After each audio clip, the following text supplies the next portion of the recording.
Hello friend, तृतीय semester 2021 का Hindi paper हुआ है 23 सितंबर को। उस हिंदी पेपर में हम आशा करते हैं कि आपने अच्छा लिखा होगा, आपका पेपर अच्छा गया होगा। उसको पेपर में लाने के लिए हम कुछ प्रश्न लेके आए हैं पेपर के, वो आप देखिए। तृतीय सेमेस्टर 2021 हिंदी का पेपर है, वस्तुनिष्ठ प्रश्न देखेंगे हम। पहला प्रश्न आया था, ज्ञानश्री शाखा के जो प्रमुख कवि हैं वो आप लोगों ने बहुत अच्छी तरह से कर लिया होगा। कबीरदास ज्ञानश्री शाखा के प्रमुख कवि माने जाते हैं। लोकायतन के रचनाकार कौन है? लोकायतन जो कृति है उसके रचनाकार कौन है? सुमित्रानंदन पंत। इस प्रकार हम आगे देखेंगे, भाषा पर कबीर का जबरदस्त अधिकार था, वे वाणी के डिडक्टर थे।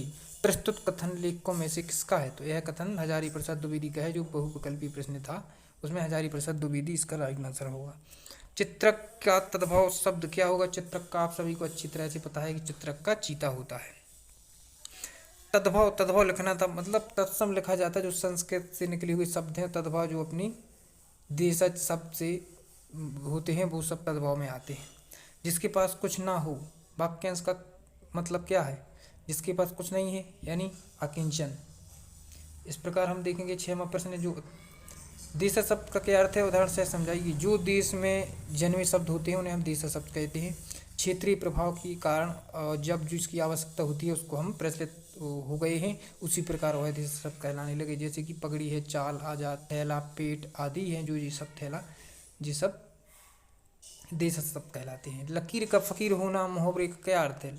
मतलब लकीर का फकीर होना यानी पुरानी नीतियों पर चलने वाला जो होता है वह मुख मयंक सम मंजू मनोहर में कौन सा अलंकार है? तो उपमा अलंकार है। उपमा अलंकार से बोले तो किसी समानता या किसी की आकृति के जो उसकी तुलना होती है किसी दूसरी वस्तु या व्यक्ति से करना, मतलब किसी एक की तुलना किसी दूसरे से करना ही उपमा अलंकार कहलाता है।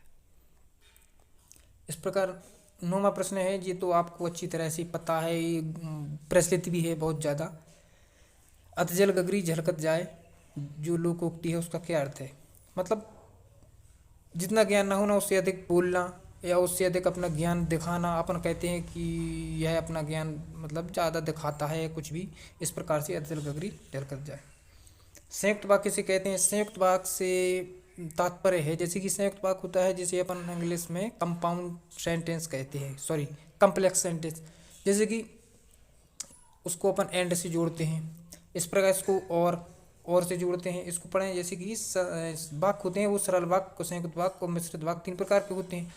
इसलिए संयुक्त वाक्य में 2 या 2 से अधिक सरल वाक्य प्रचलित होते हैं। जब 2 सरल वाक्य मिलते हैं तभी जाकर ही संयुक्त वाक्य का निर्माण होता है।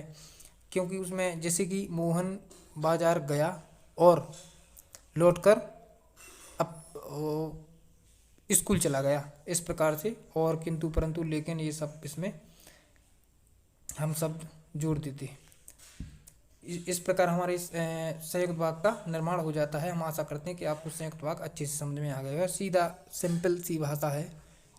2 या 2 से अधिक सरल वाक्यों के निर्माण से संयुक्त वाक्य का निर्माण होता है।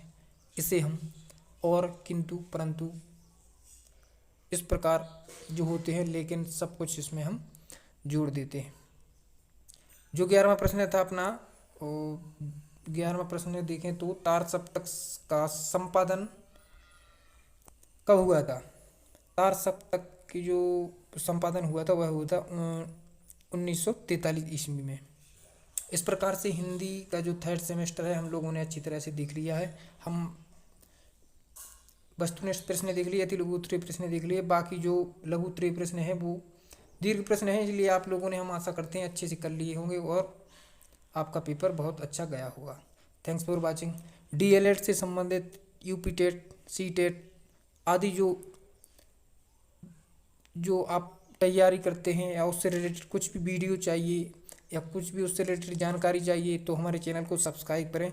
हम आगे चलकर न्यू सेटअप के साथ वीडियो बनाएंगे और आपको बेहतरीन से बेहतरीन स्टडी मटेरियल प्रोवाइड करेंगे।